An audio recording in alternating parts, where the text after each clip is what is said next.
right now you're getting paid on a yield number that is grossly inaccurate. Somebody's getting screwed in this deal because we're making cattle heavier, but we're actually digressing in red meat yield because cattle are just getting fatter. We have X-ray vision. Why aren't we using it? Welcome to the Future Beef Show in partnership with Drovers and Breedr. This is the place to connect with people, innovations, and success stories shaping the next era of beef production. I'm your host, Jim Johnson from Brands and Barbed Wire. As usual, I've got my global specialists with us today, Dr. Jessica Sperber, feedlot specialist from the University of Nebraska, and Ian Wheal, founder of Breedr, the cattle tech company championing producer-led beef supply chains.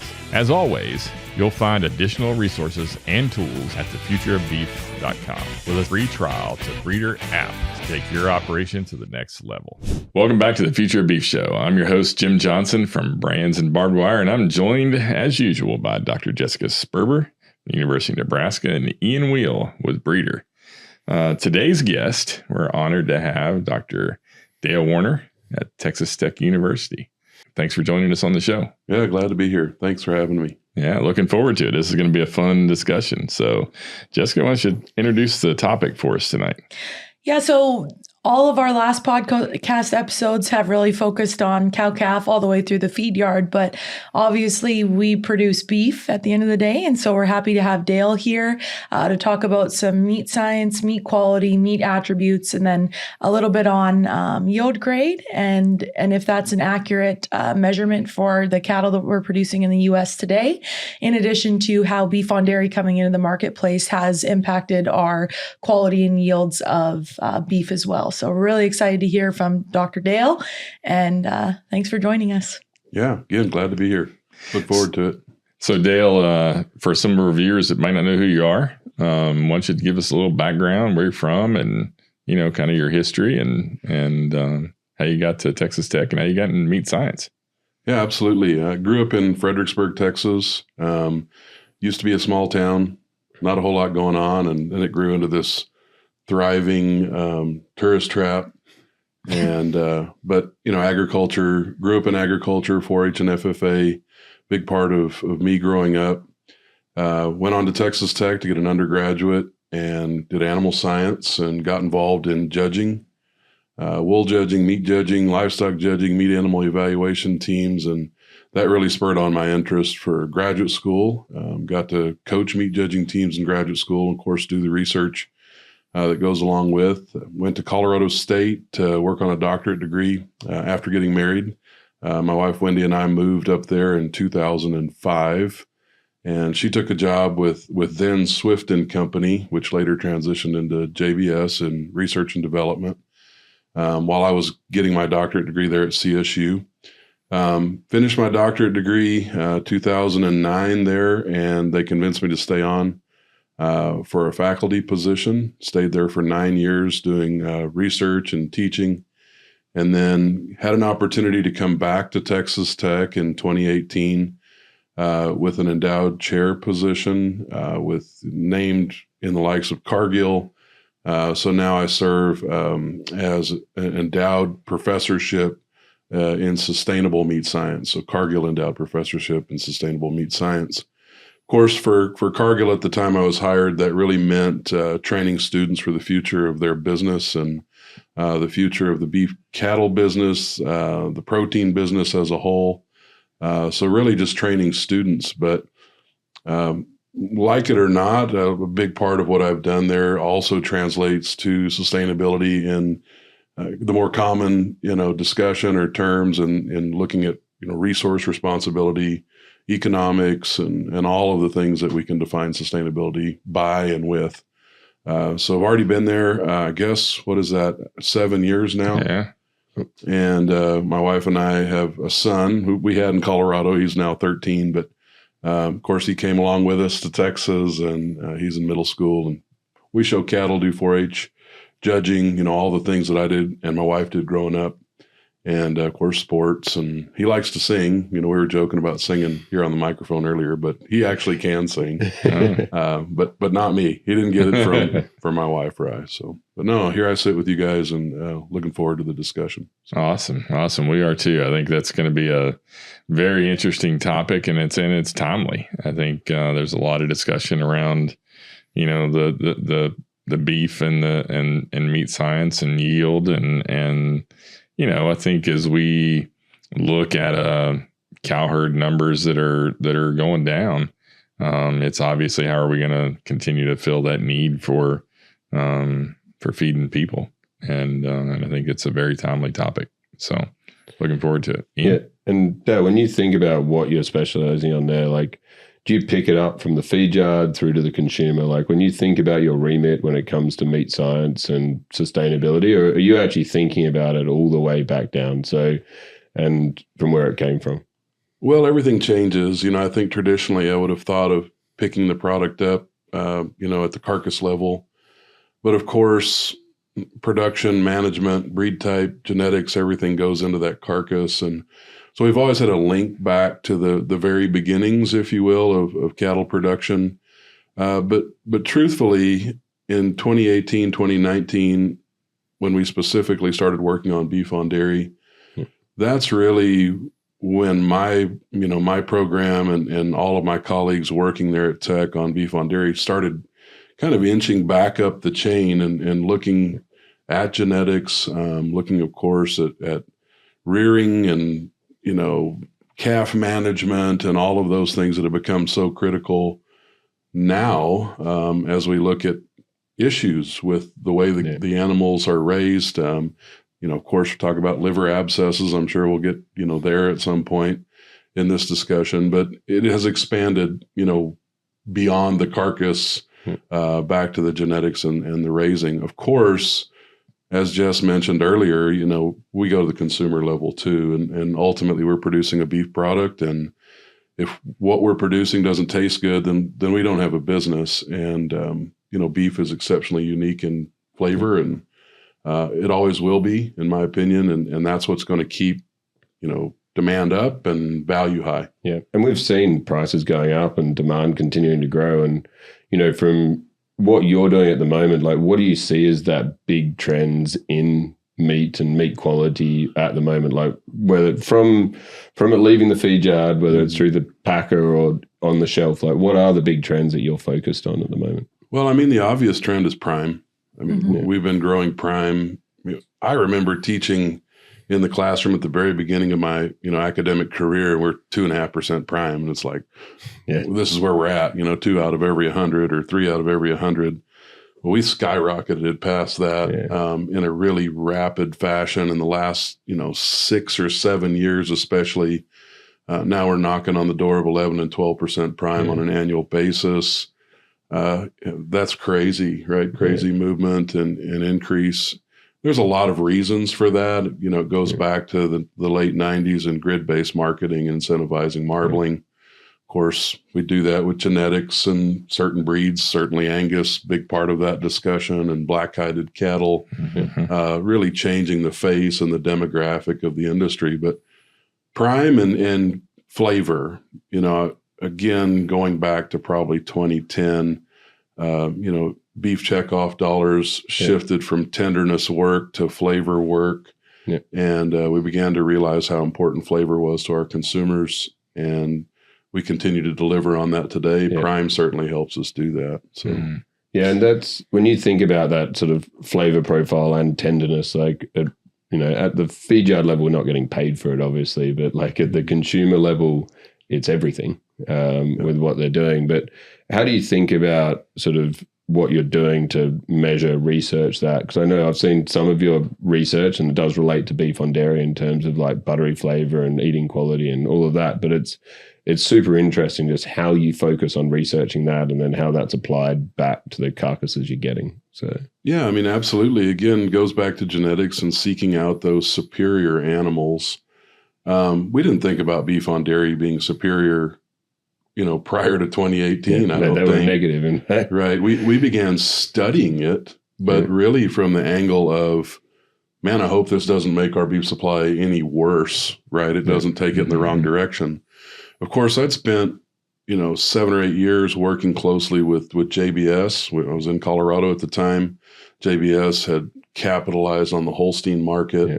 And I think even if you look back to the farmer feeder, if they kept a calf at home, oftentimes it was the milk cow's offspring, and that's the one they fed at home. They marketed everything off to the sale or the market that belonged to their conventional beef cattle herd, but they were wise enough to feed the Jersey calf or the Holstein calf at home because it ate good. And that's still true today. I mean, the dairy animal brings marbling, brings tenderness in a major way, to the carcass and to the cuts. And so it really shouldn't have been a surprise that the cattle ate really well. And actually, when we added the beef genetics to the dairy equation, we kind of subtracted some marbling and we added some toughness. And so it's a really interesting dynamic that went counterintuitive to what most consumers think. And even a lot of producers thought that, adding dairy genetics somehow would subtract eating quality, but the opposite is true. Yeah. Dale, can you explain the relationship between quality and tenderness for our audience? Well, I kind of view tenderness as an ante-up in a poker game, and you have to have tenderness to be acceptable from a consumer standpoint. But once tenderness is acceptable, then it's all about flavor. And we have a beef cattle population today that is so much more tender than it was 12, 13, 14 years ago, that really most cattle are anteing up. And that's when the flavor really becomes paramount in that discussion. They are independent traits, right? So we have certain breeds of cattle that produce really tender product in a really lean fashion, even without marbling.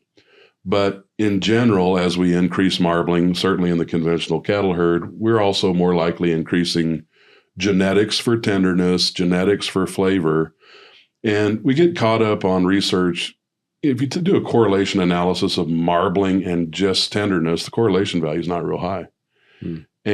But if you use marbling as a proxy for cattle type, then when you get cattle with a lot of marbling, you also get cattle that are built for tenderness and built for more intensely flavored beef. And it goes back to the physiology of the animal. It's the size of the muscle fiber and how much fat's there and how many adipocytes are there. And so marbling in the eye of round doesn't make the eye of round tender. So that's where we kind of take marbling and say, okay, it's a factor, but it's not a tell-all. But marbling in the ribeye says something about the genetics and the raising and the days on feed and the nutritional profile that the animal was eating, in its finishing period.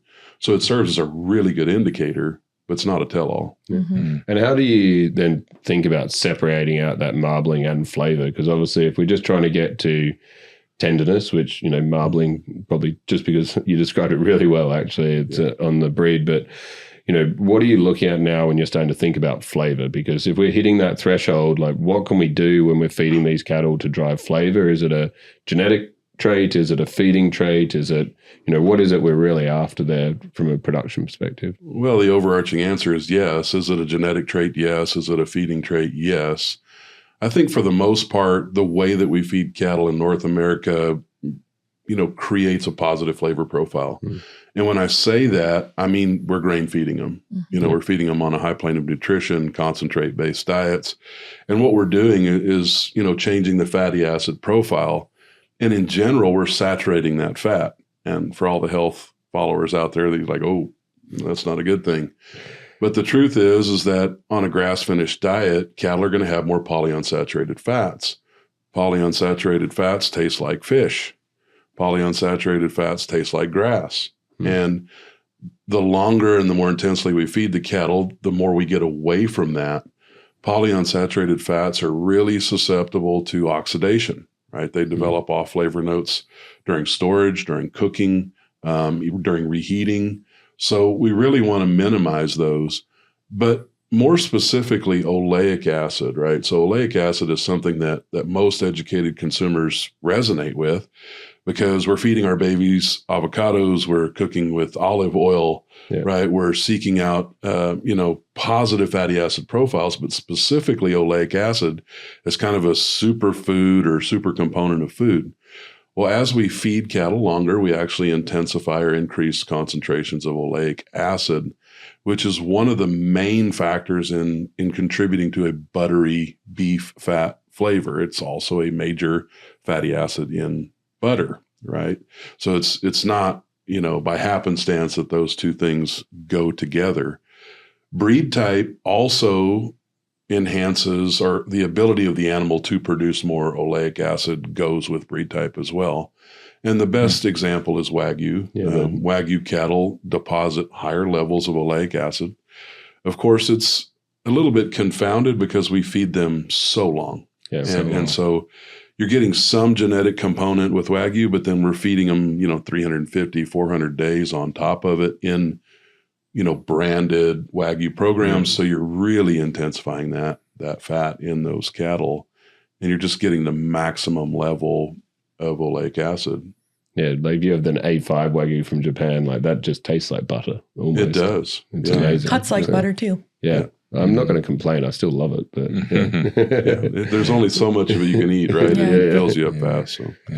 Interesting. As we think about like moving forward of like that tenderness and then the flavor profile, one of the big things we hear, not so much from the packers, but is like beyond when you get into the retailers, and we had someone on here talking about that, is ribeye area. When we go to a bull sale, people talk about ribeye area, but for a completely different reason, usually, to what you're talking about ribeye area once you get to a retailer. Like, how important is ribeye area when we're selecting? Does it help us drive meat yield? Does it, obviously from a retail perspective, they want something that fits in a pack, but that's a very different reason to why people are selecting What's bulls. the correlation to yield? Yeah, so ribeye area is long been and will continue to be a muscle selection criteria or selection factor, mainly because yield grade was built on ribeye area for an indication of muscling. Also, it's an easily attainable data point.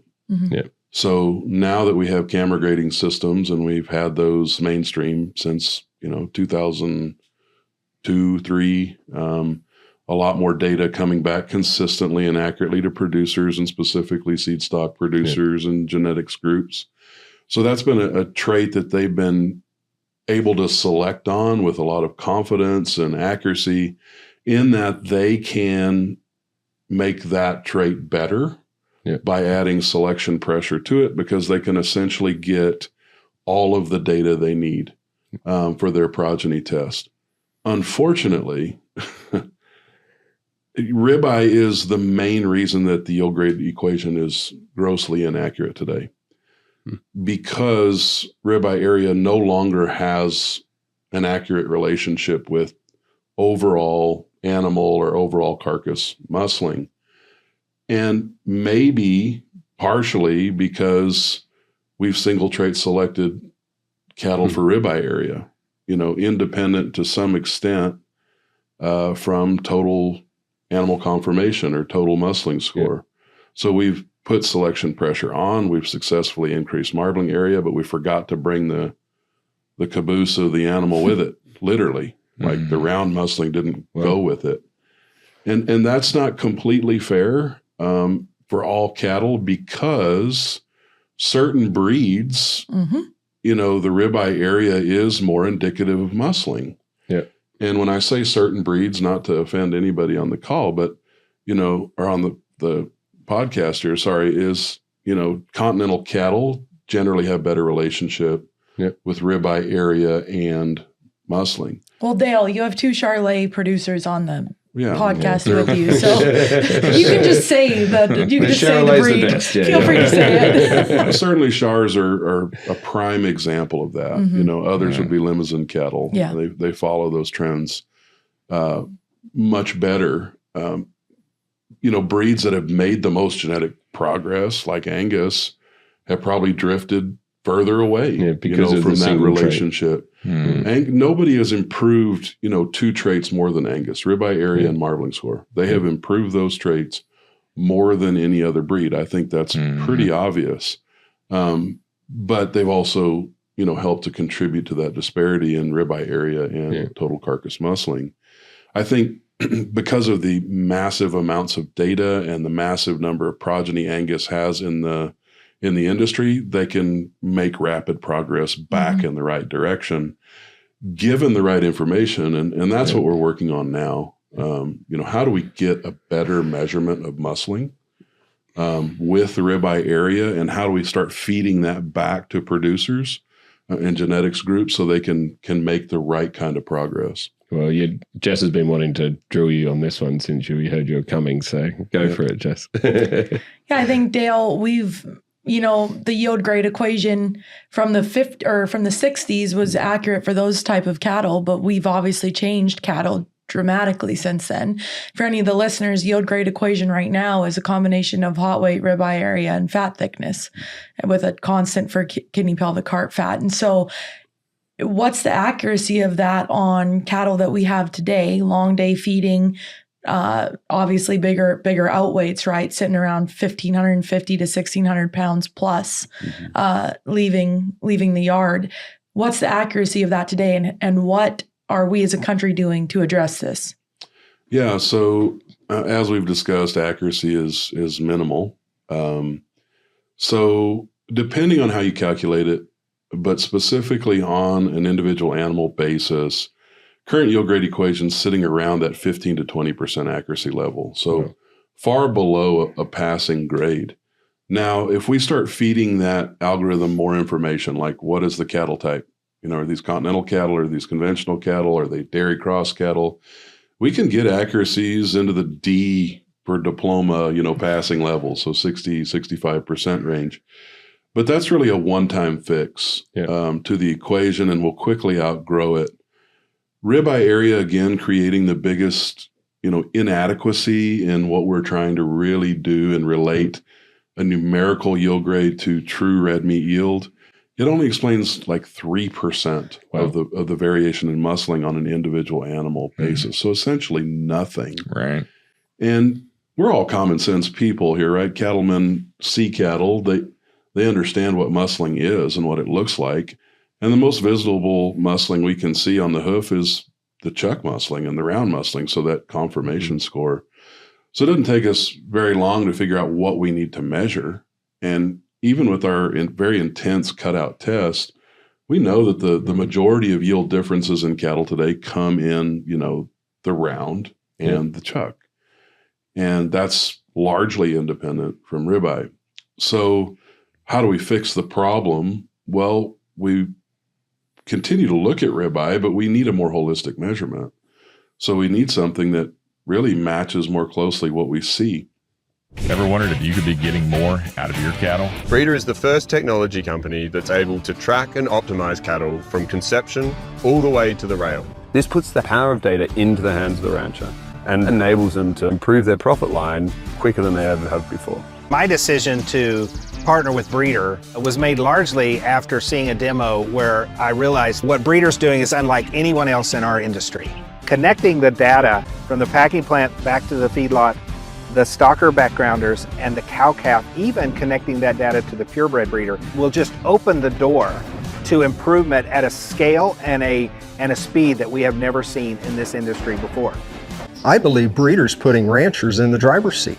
We can make breeding decisions based on large amounts of data very quickly. The calves that are produced, they have a higher cutout value. Their ribeyes are more profitable, and it plays back to us. As I'm out around the country, people are asking me about Breedr, and I always recommend Breedr. It's the tool for the future. And so our first attempt at that was, three-dimensional imaging. And three-dimensional imaging has come so far, right? So far to the fact that every single person nearly has it on their phone or the capacity to do it. And that's literally how we started, with Apple technology. On an iPad, iPhone, and started imaging cattle. And then the magical piece is the data that sits behind it. Yeah. And the access to that data through a series of apps, again, that you can get on phones and devices, gives you really all of the dimensional data you could ever want to see. Linear measurements, volume measurements, area measurements. It even allows curvatures and all sorts of things. And then what we're utilizing the most now is just the raw data. And so that's when the AI comes in, right? We can just take 100,000 data points off of a 3-dimensional image taken off your iPhone and throw it into a computer software system or a stats program and come up with an algorithm.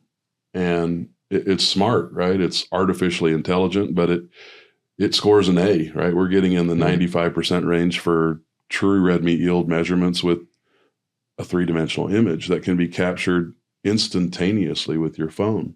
And now that, that's evolved into a deeper, truer measurement. The 3D algorithm is a prediction. So that's the first delineating point here. So we are not measuring red meat yield with a 3D camera. We needed something that actually, gave us a measurement. And up until this point, we've just used a knife and a scale, and we've broke carcasses down and we weighed them up and we added them back up to 100%. But that's cumbersome. It's labor intensive. It's costly in that we lose product in that process. And so now we're, perfect world, we've got X-ray vision. So we have X-ray vision. Why aren't we using it? And, X-ray technology are used in plants today, every day, every minute, to estimate how much fat and lean is in hamburger trimmings or, other components of the carcass. But in this case, we're trying to get the red meat yield of a carcass. And so as we think about human medicine and MRI and CT comes into the discussion. So today we're using CT scans. And without, getting too deep into the details, CT is just more user-friendly than MRI. Even though MRI gives us greater clarity in the data, we just don't need that level of clarity for what we're doing. But nonetheless, we're CT scanning whole sides of beef, and we're not predicting red meat yield, we're measuring it because we can see with very high level of accuracy distinctions of muscle, fat, bone, to a lesser extent connective tissues, but we can get a measurable component by component yield with a CT scan. So where does this end up? Like at the moment, we're obviously being paid on a hot carcass weight, and we're being paid with like discounts or credits based on a yield score that goes with it. Do we end up being paid for red meat yield? Is that where we think we go? So. Yeah. And when's it going to get here? Well, it's magic questions. We'll always be paid by weight, right? Masses will be the driving factor for as long as we can foresee the future. How we sell it, but on a proportional basis, so how much of that weight is in fact red meat yield. That's not a new concept. That's what yield grade's been trying to do since 1960. It just doesn't work anymore. And in fact, it quit working like 6 or 8 years after they developed it. But we've sat on it this long. I think, look, we're talking about economics. How are you going to get paid it's like pumping gas. If you go to the gas station and you put fuel in your car and it registers up 10.8 gallons, well, by golly, hopefully you got 10.8 gallons. Right now, you're getting paid on a yield number that is grossly inaccurate. So it's like the weights and measures don't add up. So that does multiple things. One, it inaccurately pays for cattle. It gives packers an inadequate estimation of what they're actually buying and what they can do with it. And then worst of all, it sends the wrong market signal back. And so we're just in the dark. We're making progress because we're making cattle heavier, but we're actually digressing in red meat yield because cattle are just getting fatter. But does it also get to the point, though, where we start getting paid, how much is the middles, how much is the ends, and we start getting paid on a price? Because, we look at where the market is today and there's enough middles. Well, there's not enough middles, but there's plenty of end meat for everyone in the US, and to the point where we're starting to grind it up. Like, does it go that far? Is that where it enables us to get to? Yeah, that's where it gets really cool. I mean, with the CT technology, not only can we measure muscle, fat, and bone, but we can actually virtually cut apart the carcass and trim it to 2 or 3 different levels. Yeah. So we can get a complete forecast of carcasses from a CT scan.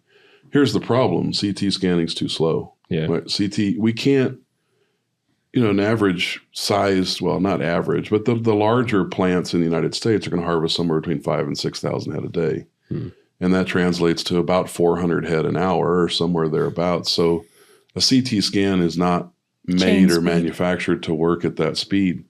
So we're going to have to rely on something, a proxy, like a 3D image or who knows what else, tech companies can come up with to get to the same answer.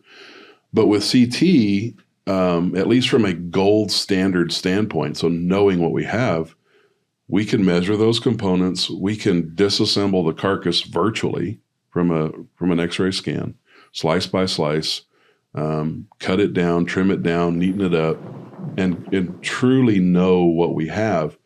And if we get to the point where an X-ray type technology is able to differentiate red meat yield in the loin, rib, chuck, round, then yeah, I think we eventually get to a pricing model that's completely different. Yeah.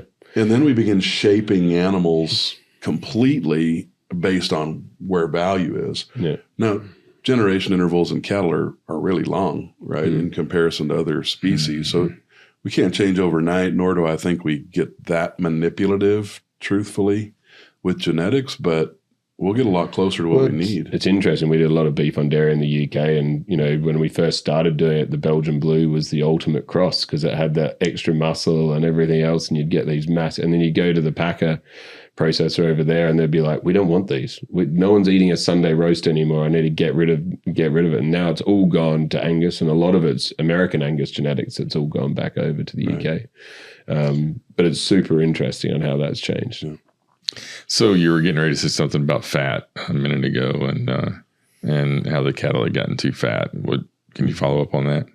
Yeah, I don't think it's any surprise to anybody who's seen cattle live or has gone into the packing plant to know that we have excessive fat on cattle today. And this is not just today. We've been growing in this direction for a long time, partially because of the inadequacy of yield grade, but primarily because of the incentive for marbling, and we've pushed for marbling. The disparity between marbling and fat today is that we're under the perception that we have to make cattle much, much fatter and feed them much longer to get optimal levels of marbling.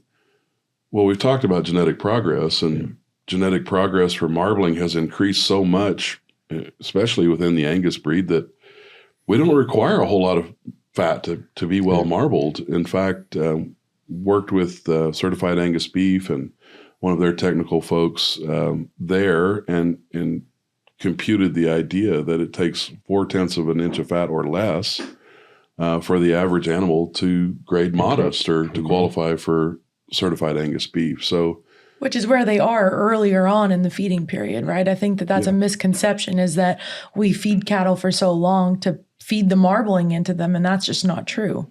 Yeah, plenty of them. In fact, over half of them grade, average choice at 0.4 or less. In fact, the data show 3,800ths was the average amount of back fat, 12th rib fat, to grade modest on a data set of over 2 million carcasses. Yeah, that's crazy. That were phenotyped Angus, I was gonna say black-hided. Yeah. So that's unreal. Now, we're nowhere close to 0.4 on an average, right? And I think we would be, pressed to find cattle under 0.4 in a packing plant if we went looking for them today. Because as we incentivize weight, particularly in cattle that have been on feed for a long time, we're largely incentivizing fat. And as we chase dressing percentage, again, we are chasing fat. And fat that's going to be chilled at a greater expense, fat that's going to be trimmed off at a greater expense, including ergonomics and plant worker longevity and, all sorts of issues related to that. And then we're just trimming it off and rendering it for tallow. And somehow we got the impression and into the discussion that tallow, now that it's so much more valuable, right, based on this biofuel market and these carbon markets, well, guess what? It's still extremely expensive. And in no way does the increased value of tallow get anywhere close to the cost that it takes to produce it. Well, and it's driving the demand for like Australian beef coming in to be able to fill up that gap. The lean trimmings. The lean trimmings. And, Right. as you know, that's moving to Latin America as well now, just to be able to fill that hole. Yeah, I mean, So- resource cost, economic costs, they're all just ridiculously high. Yeah. I mean, if you think about the amount of water it takes to produce, 1/10 of an inch of fat on animals, when you equate that to corn and ration, and it's mind-blowing. We've all, I mean, growing up through it, it's like you've always been taught there's that peak time, right, on every animal. And, we more and more are starting to look at them individually, but the way the feed yard system's set up is to ship 200 at a time. And so, what are some of the things you think that could start to think about that? Because really, like on an individual basis, you're wanting to hit that peak part where you stop producing meat, start producing too much fat. What are you seeing out there for producers to start sorting differently, getting better animals, hitting that peak, reducing the overspend? Well, even at 200 at a time, we can do a lot better job. I mean, if they're contemporaries. Yep. And that goes back to genetics and genomics and just understanding what the capacity of those cattle are. We can understand very well if it's going to take 4/10 or 5/10 or 6/10 based on EPDs and genomic data and feeding records. So even at 100 or 200 at a time, we can do a lot better job. Of course, in a perfect scenario, you individually manage cattle. And it goes back to genotype and phenotype and the environment. And so we live in a data-driven era. Why are we not using data to an individual animal level, to get this done? And we also live in an era of AI. And I mean, there's a lot of ability to identify cattle, not only electronically with an ear tag and tie that to a data record and project out dates based on genomics and data, but even camera technologies that are live, cattle coming to bunk and are getting assessed with some sort of 3D type technology that says, hey, these animals are at their optimum based on their genetics, based on days on feed, and just body condition. So that's here. I mean, that's not back to the future type discussion. Fast. When I started Breedr, I remember ringing up a few Raspberry Pis with a single point LiDAR and a thermal camera trying to detect fat scores and that. Right. And now you've got it, as you say, on your phone. Now, we don't have thermal cameras there yet to detect possibly back fat and stuff like that, but it's getting really interesting where the tech's going. Yeah, I think our biggest barrier is animal ownership. That's why we ship 200 at a time. Yeah. It's, custom cattle feeding, even in corporate cattle feeding, we're going to make one sort up front and put them into weight groups or, certain, genetic weight classes, and we're going to ship them based on a projected out date. But even if, let's say the feedlot manager wanted to do the right thing and ship those cattle at their optimal, the market says to go way past that. Yeah. And, there's a lot of reasons for that, and you can't blame anyone in business to not go after more profit. And so that's what they're doing. The whole premise of what we're doing and the discussion leading up to right now in this discussion tonight is we've got to correct that market signal, and we've got to incentivize the right thing. And the right thing is efficiency, and the right thing is what we're actually selling, which is red meat, and put that into a model where it works. And that we're not falsely misguiding, the producers. Yeah. A few comments on that, right? For the feedlot side of things, all the market signals are there to keep feeding. And especially with the reduced cow herd, reduced calves that are coming into the yard, if you are a custom feed yard, you want to make yardage on those cattle. You're a hotel for cattle. And the other side of it is that as we increase days on feed and we get heavier and heavier hot weights, the carcass transfer increases dramatically. So yes, it may be carcass transfer in the form of fat, but we're still getting paid a higher dress on those cattle if we're selling in the beef definitely, with the increased carcass transfer all the way up to 88, 90%, which for anybody listening, carcass transfer is the pounds of live weight gain that actually end up on the carcass. If And there's so- one worse signal than yield grade, it's dressing percent Oh, for 100%. carcass transfer, because it very plainly and clearly incentivizes fat. Yes. But it is the market signal. I'm not saying that feedlot producers shouldn't pursue it. They should. They're Yes. trying to make money. That is what they chase. The issue is it's just leading us in the wrong direction. And to some extent, I've got a packer friend that would, tell me I'm wrong if I didn't say that the fatter cattle they do put more pounds of product in a box. So it's not all for loss, not at least for the person selling beef, but the person buying beef is getting seam fat in that box to a greater level. They're getting external fat on that product to a greater level as cattle get fatter. So box weights, box yield actually does go up with fatter cattle. So the relationship, as we go from 0 fat to an inch of fat, you would expect that to be linear in terms of actually in a downward trend in terms of red meat yield, but it's not. It's curvilinear because it declines at a pretty linear rate. And then all of a sudden, when the cattle are getting fatter, it kind of tails up a little bit and starts to look positive. But it is because we're putting more weight in the form of fat just in different depots into the carcass. And then if you looked at taking that sort of the yield to the case, like the box to case yield, and how that differs by breed and how that differs, because that's another thing that we've heard about beef on dairy is that you're trimming less fat off. Yeah, I mean, that's a biological type difference. I mean, dairy cattle just have a really difficult time putting fat on the outside of a carcass. And as a result, regardless of how much fatter we are or we're making them, there was still less external trimming on those cuts coming from those animals. But I've got to say, what was once an advantage for those cattle probably 5 years ago in leanness is diminishing rapidly because everyone's trying to make a beef on dairy cross dress 64.5%. And the only way you do that is make them really, really fat and heavier. Yeah. So they're losing their advantage on red meat yield through management. It's not the genetics the genetics are getting better. Yeah. Right. But somehow we're getting worse in red meat yield because we're just managing them fatter. Well, it's the market signals. It is. Yeah. So- It's the right thing to do from a business perspective.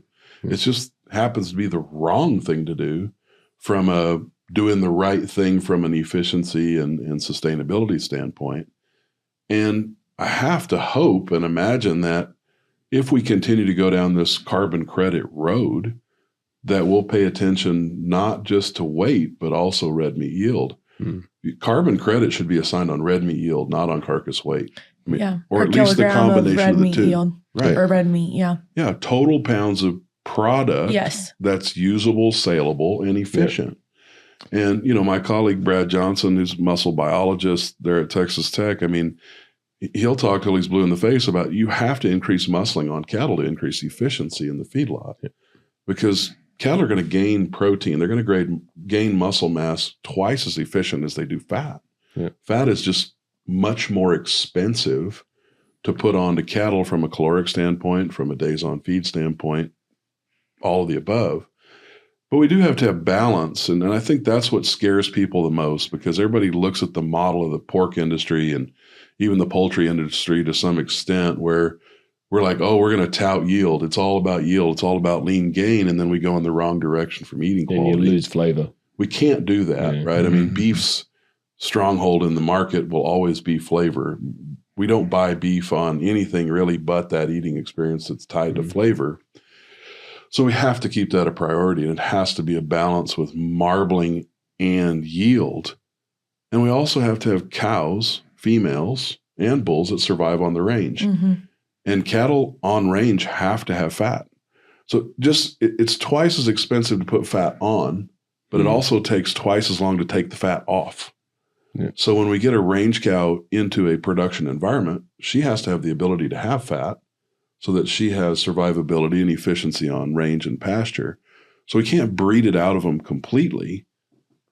At this point, the lowest hanging fruit is management. It's really genetics gets us the furthest down the road in improvement. But if we're going to take low-hanging fruit off in massive amounts today, it's managing cattle in the feedlot differently. Yeah. And it's shortening the feeding period. I also think, too, the obviously certified Angus beef did a lot for our industry in terms of raising the quality, but it also reduced the crossbreeding and heterosis that we had because we did not want to, we were getting a premium for CAB. We knew that those cattle could marble better. Nebraska has a lot of black cattle. We don't feed a lot of tan colored calves. We really don't, which are the ones that come into the feed yard and they put on weight and they put on a lot of protein, a lot of muscle. And you have the higher, right? You explained, Dale, more correlation between the yield grade and the meat volume from those animals. So, I mean, I think that it is still a little bit of a genetic thing where we do need to evaluate crossbreeding systems and what's going to give us the animal that hangs on the rail at what is optimal. Yeah, just say more Charolais. I'm not meaning that. I truly mean no, I know what you continental mean. cross. No, I mean British cross. It's genetics is everything, right? I mean, the future of our industry is based on genetics and the ability to use genetic and reproductive technologies to make advancements quicker. But management today is the reason that we have so much trouble, right? In terms of producing waste fat. And we've already stated vehemently that that's because the market signal's wrong. Right. I don't want, cattle feeders are really, really smart people. And it's not only a business, but a science. And they're just going to follow what makes them the most money. And I would too. No one blames them in that. So until we change the market signal, management is going to be our biggest deficit. Genetics are our greatest opportunity, and there's no doubt about it. And you mentioned heterosis, and we have to have purebred lines of cattle in order to create heterosis. And we all know that a complete outcross is the best way to create that heterosis. So maintaining the integrity of breeds is critically important to the future of our industry. Agreed. But there are many composite breeds now, right, that maybe 20 years ago were crossbreds, but today have morphed into line-bred composites. And I'm not going to name a whole lot of names, but there's a couple of really, really good composite seed stock producers out there that may very well have the best cattle available. And that's because they've optimized building those cattle with heterosis. And now they've created them straight bred and long bred enough that they have equal to or maybe even greater heterosis capacity going on to, a purebred cow base or maybe even a crossbred cow base. And crossbreeding is the nature of our business. I mean, I think we all understand, even the purest of pures stuck to any one breed understands that their greatest opportunity is with an outcross.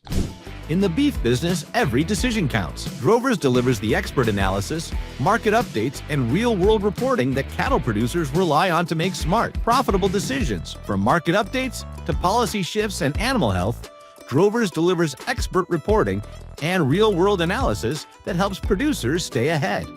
With a mission to help beef producers become more profitable, every story is built around what matters most to the cattle industry. Get informed. Get Drovers.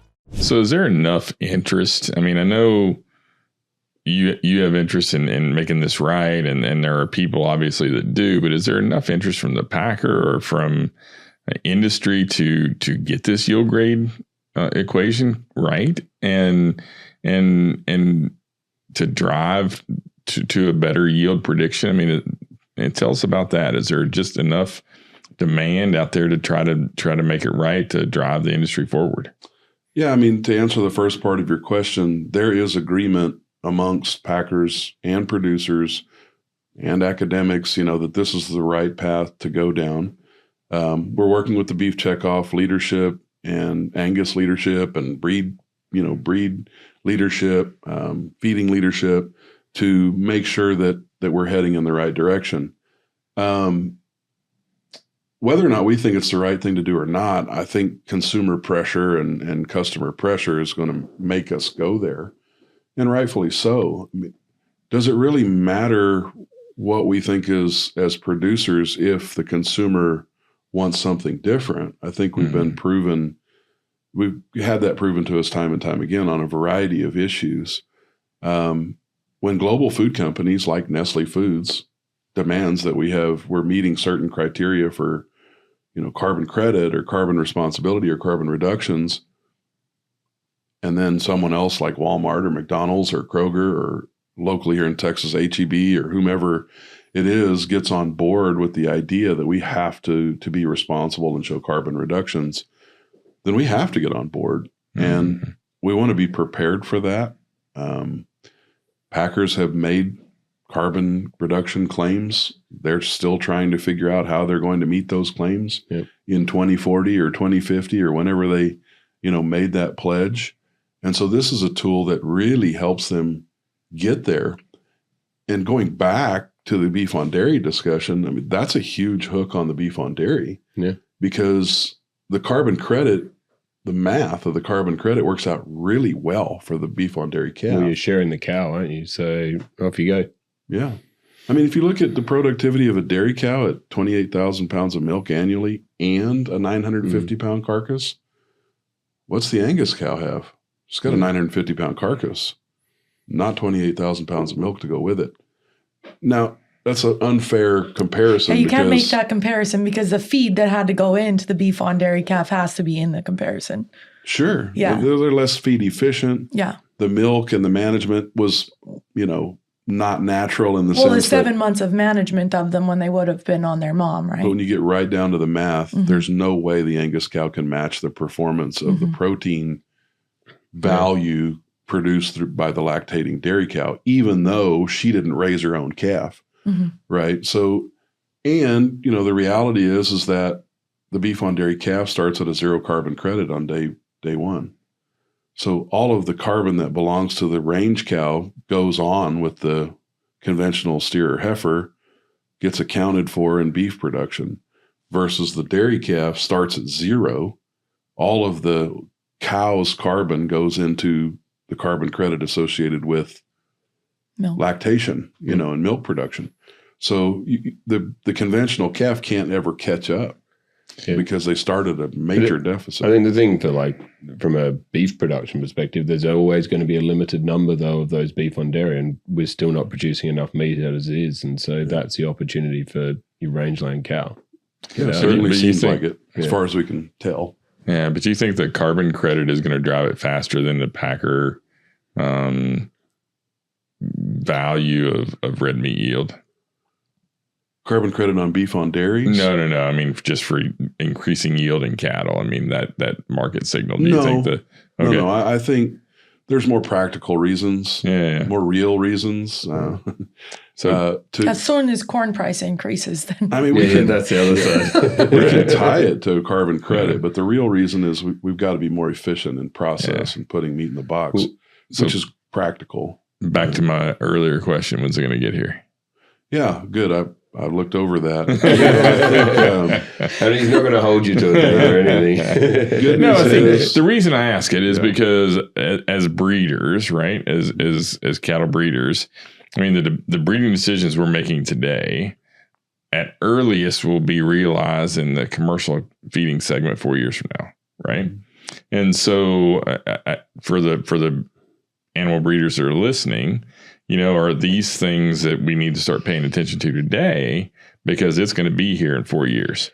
And if we wait till it gets here, then we're already 4 years behind. Yes, but we don't. I'd say we don't have the phenotypes yet to be able to pay attention to them because the market indicators are yield and dress weight. Until we get some of the data that comes back from these cameras or whatever it ends up being, it's very hard for you to change. Well, but we talked about visual muscle. Yeah, we muscle type feeder calves all day long. We can look at animals and at least have a better, and you would always hear it. I mean, if you went to a bull sale somewhere and the guy's standing there with the data and he's looking at this bull and he's looking at this bull and this bull's got a 16-inch ribeye and this bull's got a 12-inch ribeye, but this bull's obviously heavier muscled, right? And they're confused about that how can this bull who's obviously heavier muscle have a smaller ribeye, right? And so I say all this to say how much should we be paying attention to that bull's ribeye, and how much should we be paying attention to the actual body muscle that he has? If it's 4 years, if you started today, you're too late.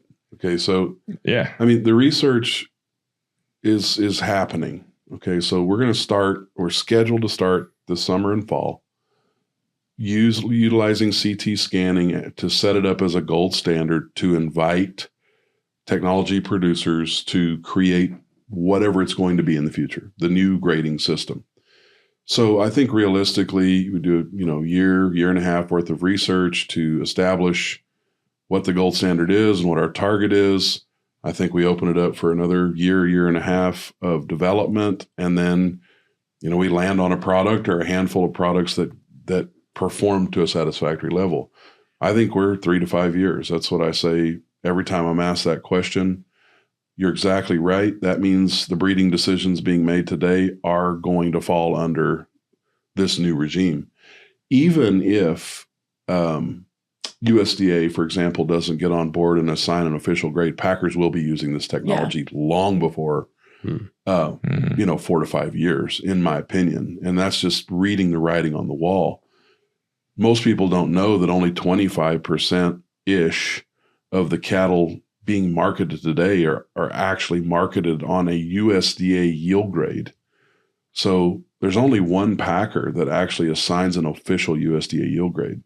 The other packers are using a house grade, which is based on the camera grading system. It mirrors the USDA grading system because we're using the camera to do it. It even uses the same algorithm, but it's not officially stamped or applied with USDA oversight.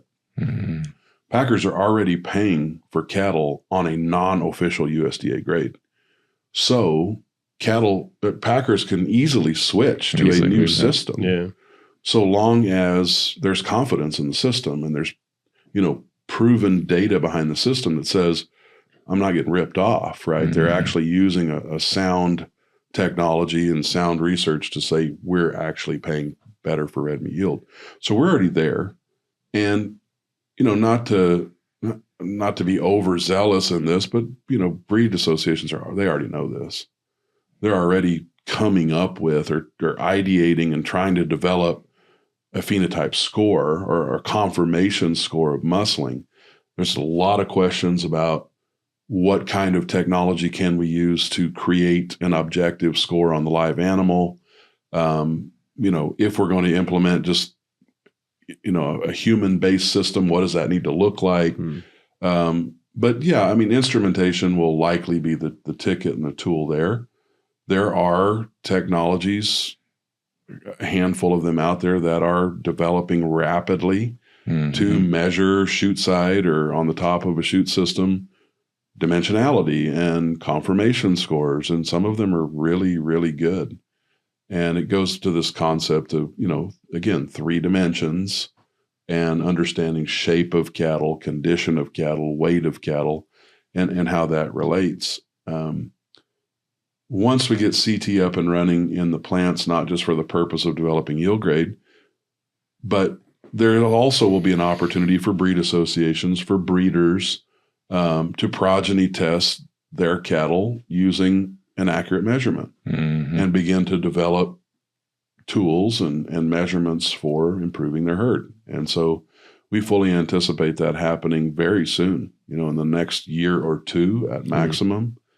And so people are chomping at the bit to get at this information because I think they're fully confident. I'm confident it's going to be different in 4 or 5 years. And you're going to have a different animal type to get there.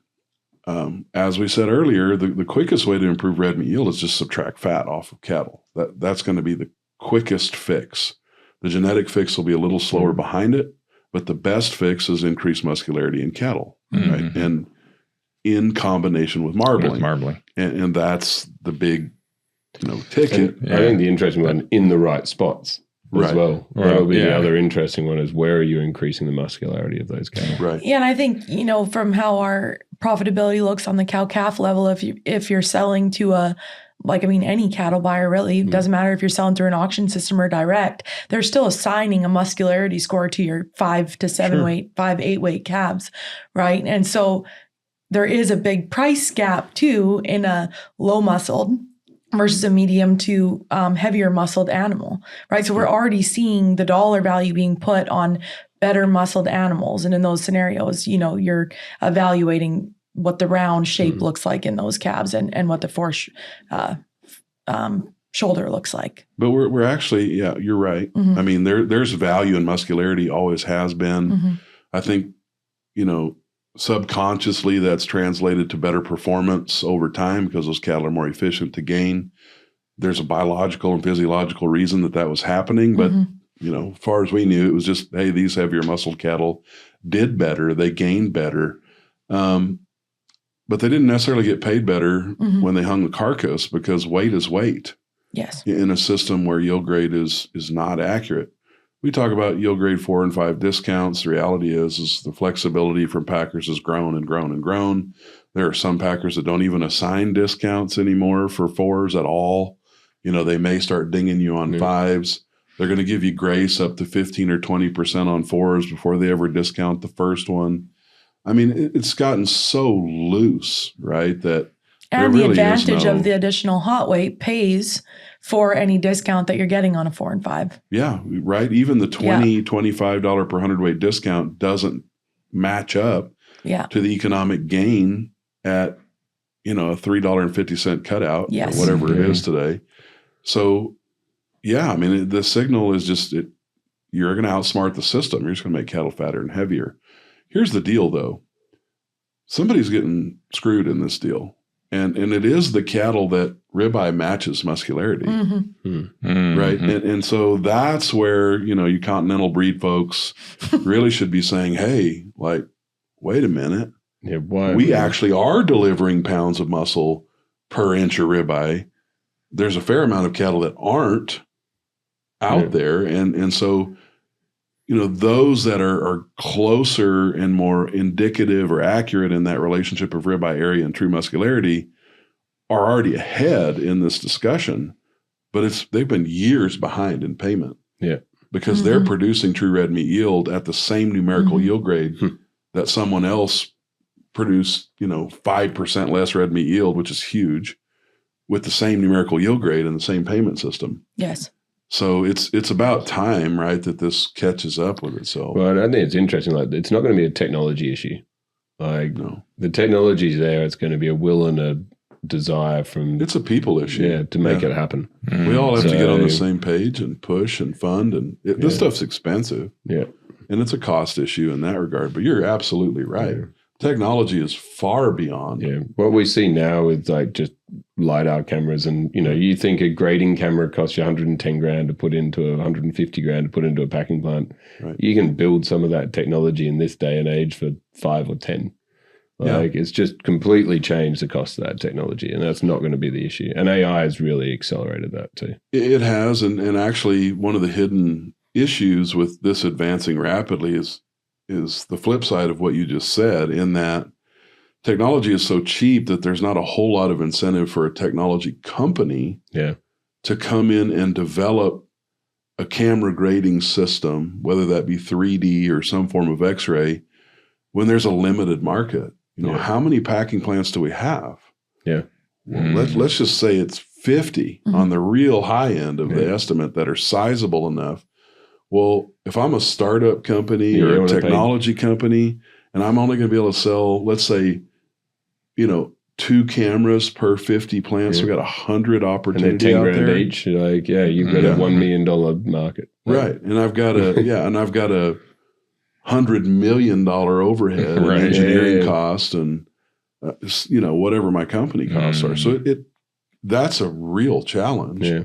Even though the technology exists, there's a somewhat low payback, and the technology provider is going to have to demonstrate and collect value beyond just the transactional value of cattle. Yeah. So that's really the chapter 2 of this discussion. Once the technology is in place in the facility, then the packer and the technology provider can optimize the use of that. they can get another $2 ahead, another how do you $3 do ahead. predicting the cutout? How do you do make sheets? Whatever it is that you may need to do, yeah. Exactly. So, it's the make sheet perfection. Yeah. Knowing which cattle optimize which make sheet is where the millions of dollars are. Yeah. The good thing is that 5,000 head a day in a single plant, it doesn't take very long for pennies to add to up make money. to lots of dollars. Yeah, you add 1 or 2% extra yield to those make sheets and you're good. Right. So like hugely good. Yeah. Yeah. Interesting when that economic signal gets back to the feeder and the cow calf guy and the seed stock guy. I mean, that's going to be huge. I mean, it's going to be. Here's a great thing too. I mean, by incentivizing muscling in particular, we're also incentivizing better doing cattle that are going to gain better. They're going to be more efficient for everyone along the supply chain. Mm-hmm. I mean, we're going to talk about cattle that do better in pasture scenarios. We're going to talk about cattle that do better on wheat pasture and a stock or feeder operation, and then ultimately in the feedlot. It does get better, I think, for everyone once we start going down this path. And who knows? I mean, I mean, the beauty of taking out inefficiency anywhere in our supply chain is no one really loses. Right. Like that's the exciting thing about it. Agreed. Maybe you're not using as much feed additives, but at the end of the day, you're feeding more cattle. Yeah. Look how much better we can get. I mean, if we're not proven to ourselves in the beef cattle industry how much progress we can make in a very short period of time. But, the optimal example as we go back to the beef on dairy discussion, really no one parallels the increases in productivity as a dairy operation. And why? It's because of data. Yeah. It's individual animal performance data. And once we get to that point, right, with accurate, meaningful data, then we can probably make similar progress to a dairy industry. Well, we're seeing that now with like only 30,000 head where you've got sire information on all of those. And it's like the ability to go back and influence which stick of semen goes into which cow is unbelievable. Yeah, it truly is unbelievable. Yeah. Well, the heritability is really high. I mean, as far as muscle is, really high. Really high. So you can make change as fast as you can make change on milk or anything like that. So, So I think that's exciting, but the generation interval takes forever. I mean, it's just... But that's changing too, right? We're getting faster at that as well, Sure. though. With like AI and embryos, like you can reduce that generation interval for sure. Right. But it's still... He meant it's artificial so slow. insemination this time. Yeah, this time. We've been talking artificial intelligence for the majority of the episode, but... Yeah, we naturally switch between AI and AI. That is one of the biggest we may say clarifying points. AI original and AI new or something, So, it's all good stuff. What I was alluding to, though, I mean, it's reproductive technologies. Sure. And, cloning, twinning, gene editing. I mean, all of these things are being used, right, to some extent in the industry, although it'd be a low level at this point. Those types of technologies catapult us, out of the generation interval problem in so many ways. Yeah. And what we don't even know about yet in terms of reproductive technology is unbeknownst to us, but it's there, and progress in those areas is pretty magical. Well, you're looking at what's happening in plant breeding versus what's happening in animal breeding. Like the rapid pace that they're improving in plant breeding is unbelievable. And there's plenty of reasons for us not to want to go there, right, from a moral and ethical standpoint as well. But there are many things that are right there, and I think fall well within the means of possibilities.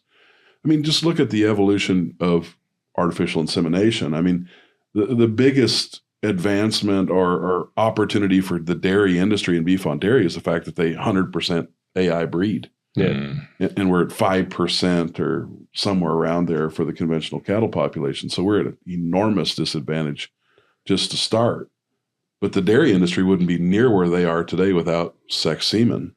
Yeah. Well, now you're seeing embryos. Like the embryos growing rapidly within the dairy sector now. Right. And we're still at 5% in AI and beef cattle. I mean, just those decade-old technologies or older. I mean, AI goes back many decades, and we're not even optimizing them yet. So just imagine how much progress we can and are already making that maybe the whole world doesn't know about yet, that are proprietary and protected, IP protected by certain companies that will be brought out and revealed.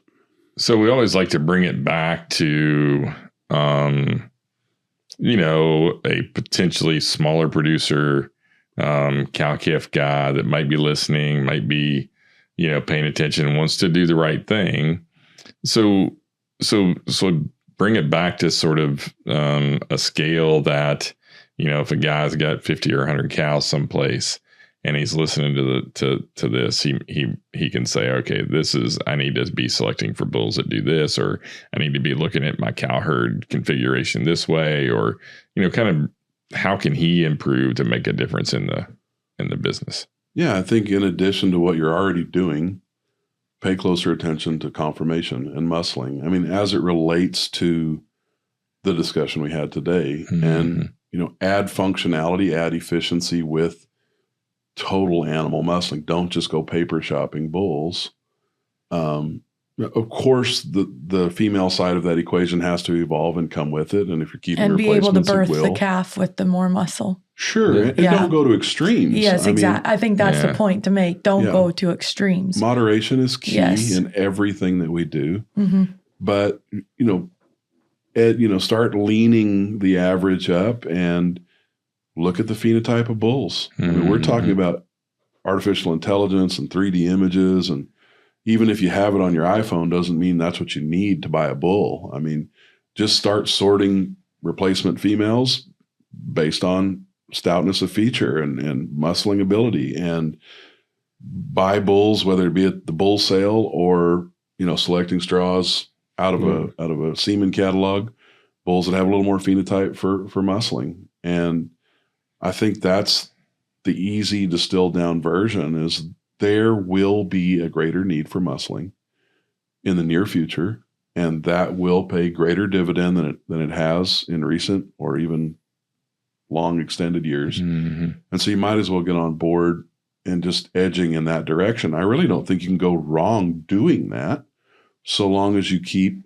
birth weights in check and, you're not creating some sort of big calving problem. Yeah, and I think there's always, antagonists to any selection you do, right? I mean, there's you're going to get the argument for guys that say, well, if I increase muscle, I'm going to decrease fertility, or I'm going to decrease, certain things in my cow herd, right? And I think a lot of times as breeders, we forget about breed complementarity, right?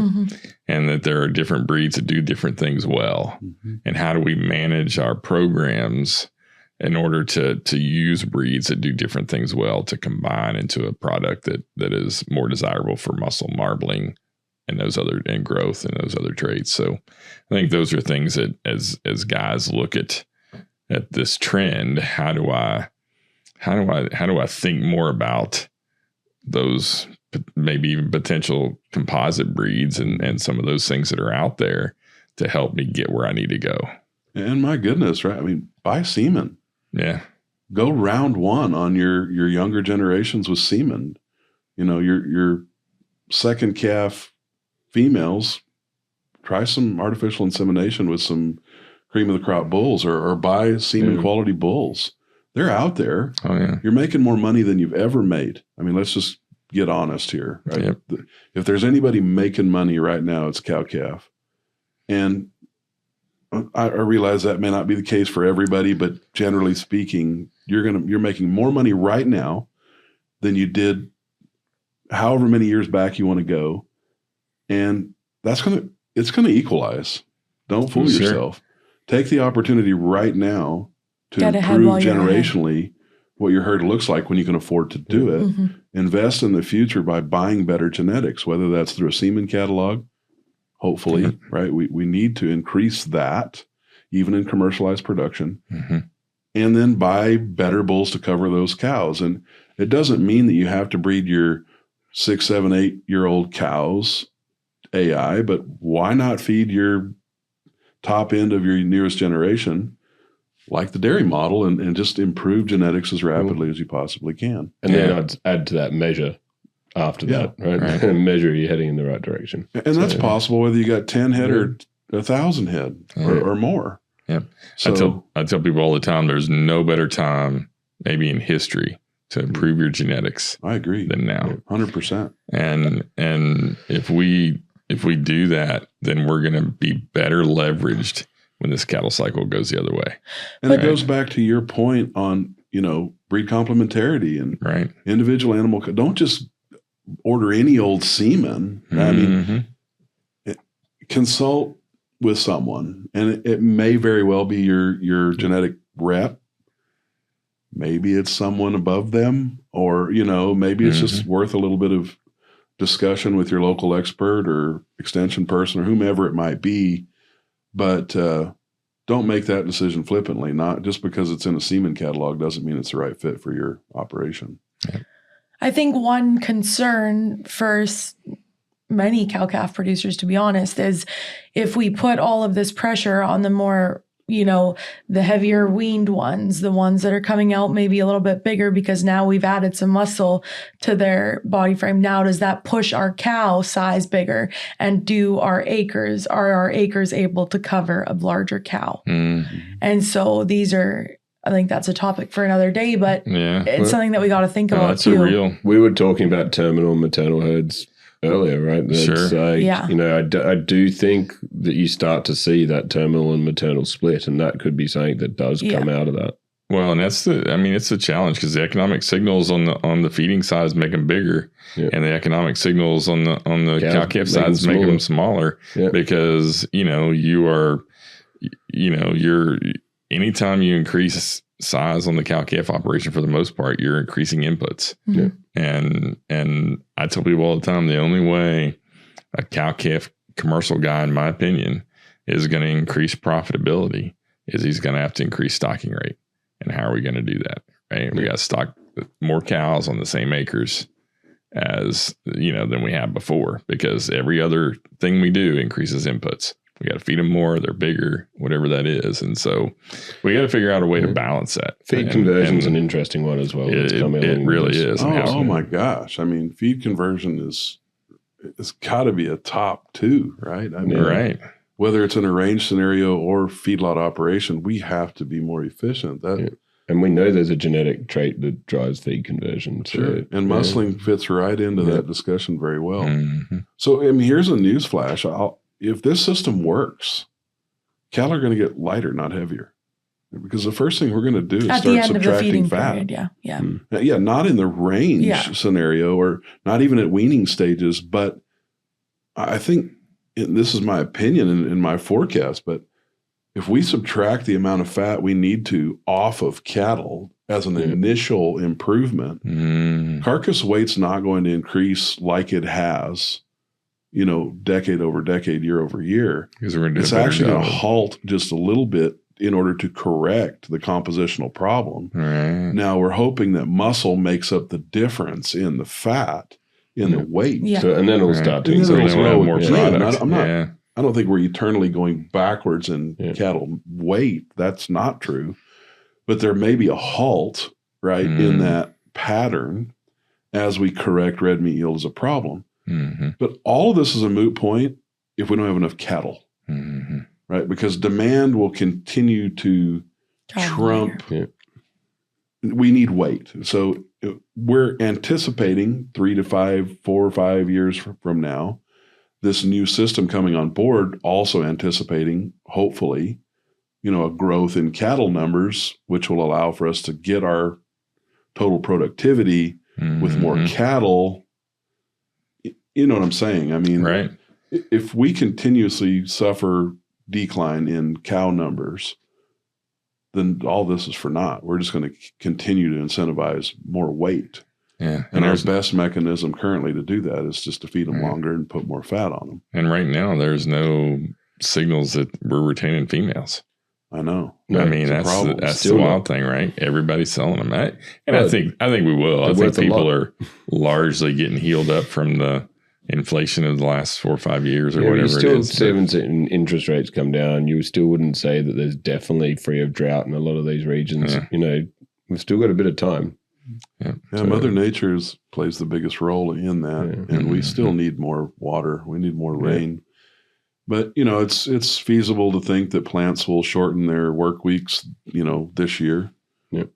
As cattle inventory runs thin, as new plants open, which is crazy to think about. We need to do a whole other podcast on I'm like, okay, Dale. timing for opening new plants. And we've got a couple opening in the next couple of months. So it's like historically, timing is everything in this business. You can have the best concept, best idea in the world, and the timing's bad.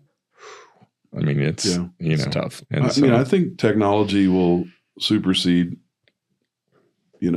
longevity in this business, in the sense that these new plants may very well replace older plants. And, hopefully they do, in the sense of efficiency and, making advancements. And I would have to think those investors that are doing that are thinking that. But oddly enough, they're not building these plants that different. And they aren't necessarily plants of the future. Now, I think the opposite could be said for the feedlots. The feedlots that are being built are kind of the feedlots of the future. They're doing a lot better job in design. They're taking carbon credit into consideration, manure management. Those things, they are truly building futuristic operations. Packing plants, they don't look a whole lot different. Now, ultimately, they could be retrofitted with technology over time, which we have to anticipate as well. But, I sure hope they're building something more futuristic than the same plant that was built in 1965 or 1970, which is when most of those plants were built, right? The big ones, at least. About when yield grade started. Right. Exactly. So, no, I think this has been great. What a great discussion. I think it's exciting when we think about the changes in the industry, and at least it is for me. And I think it's something to think about. And, as a breeder, I'm always thinking of what's the industry going to be, 4 or 5 years down the road, and try to anticipate that as you breed cattle. I think most breeders do that, and they get excited about, those opportunities and leading the industry. So appreciate all the work you're doing to help the beef industry and help, really refit the red meat yield side of this business, which is really what we're all in it for. Yeah, absolutely. And don't want to give the wrong impression. There's a group of us working on it, not just Texas Tech. There's other universities involved. Beef Checkoff's pushing it. Yeah. Well, I know I've listened to at least 3 or 4 in the last month presentations on yield, and I think it's really a topic right now that people are talking about and different people presenting on it. So I think it's exciting. There's a lot of opportunity to remove waste and align the industry and produce meat. That's what we're here to do. That's what yep. So appreciate your time. Thanks for coming to join us. Enjoyed it. Thank you. Yeah. Stay tuned. It's time for Ian, Jess, and I to go behind the beef. Back to another Behind the Beef, and what a great episode. I learned a lot. It was kind of interesting to get into the yield discussion, and obviously everybody's kind of passionate about that right now, and we hear a lot about it, but from one of the leading experts in that field was really neat. Yeah. And I know Jess knows a lot of that stuff because she's done her master's in it. Right. But for me, that was just super interesting. Yeah, me too. Sit down and really learn about what's happening in the industry and where we're going. And, you hear rumors of how yield grade's not aligning properly. And then you actually sit down and talk with someone about it. Like, we're going to start getting a lot of data back in the next 4 or 5 years. It's going to let us breed better animals. It's going to let us breed animals that produce meat. Like, even when we get into how we manage these through a feed yard and how do you target them to a specific spec, like there's some and look, I'm a techie at the heart of it. So there's a lot of really interesting stuff we can do there from a tech side as well as a ranching side, I think. Well, and I think from a tech side and from an animal breeding side, and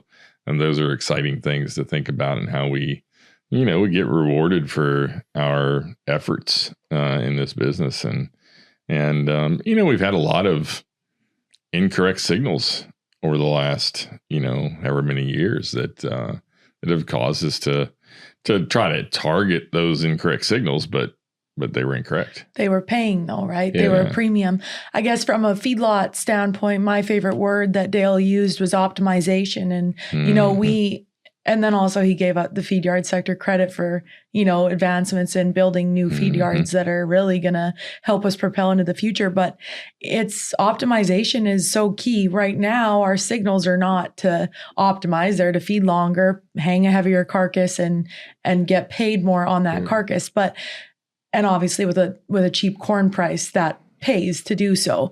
But optimization in the future to me looks like when those cattle arrive onto the feed yard, you're sorting them into groups and you have the ability to sort them into groups that they are going to finish in those contemporary groups at an appropriate time to give you the ideal red meat yield with the least waste fat that we have on the animal, right? We call marbling taste fat, back fat, waste fat. So when we can finally come to the optimization point of that, and then also marrying that to feed efficiency, I mean, we're well set up for the future of beef production. But you join that with the ability to now feed data along these virtual supply chains we've talked about a few times on this podcast now, and you marry up that feedback loop, you marry it up with artificial insemination and embryo and breeding and everything that goes happen. Like, you've just got this really exciting time where you're going to be able to optimize a lot quicker and a lot faster. And I think, you know, people are like, change is sometimes pretty scary, but I think, you know, what I did like also what Dale was saying is like, let's not go to extremes. Like, let's just do little bits at a time and let's go from there. And, you know, it was super interesting to hear that the ribeye doesn't correlate, just to go off topic. Really was. Yeah. Very quickly. But, you know, so how do we select as commercial cow-calf, or how do we select as seed stock the animals we should be breeding from? When you've got that in your mind, it totally changes your thinking of looking at a bull catalog. While also not discrediting why breed variation in this country is so critical, right? Certain breeds work in certain regions of cow-calf in this country for very, very specific reasons. And we don't want to discredit that. And we're not trying to make a cookie cutter, one size fits all. We're trying to optimize the efficiency of those animals, put in the least amount of resources to get the most gain out of them. Yeah, and look, Dale was very clear. We need those breed lines. Yes. Right? We need them. But it's, it'll be very interesting. Well, it's funny because it seems to combine everybody's sort of passion, right? The feeding and management segment of it, the techie segment of it, and the breeding segment of it. And I think it's exciting. And I think that's right. It's interesting that when given a signal, the ability to move cattle and change them to that signal fairly rapidly, right? I mean, we say ribeye isn't necessarily indicative of total body muscle, but the economic signals were to increase ribeye, and we did it, right? And we did it relatively fast, and increase marbling, and we did it relatively fast. As long as we can measure it, then we have the ability to change it. And I think that's where, you know, you come in as far as, you know, being able to transfer that information back that we can make breeding changes. And so very interesting. Excellent episode. Yeah, very good. No, very interesting. One of the best. So it's great to have him. Yep. Thanks for tuning in to today's episode of the Future of Beef Show. Don't forget to check us out at thefutureofbeef.com with a free trial to Breedr app to take your operation to the next level. If you're enjoying the show, be sure to subscribe, share it with your friends, and leave us a review. We'd love to hear your feedback. Until next time, keep your boots on the ground and keep your eyes on the future.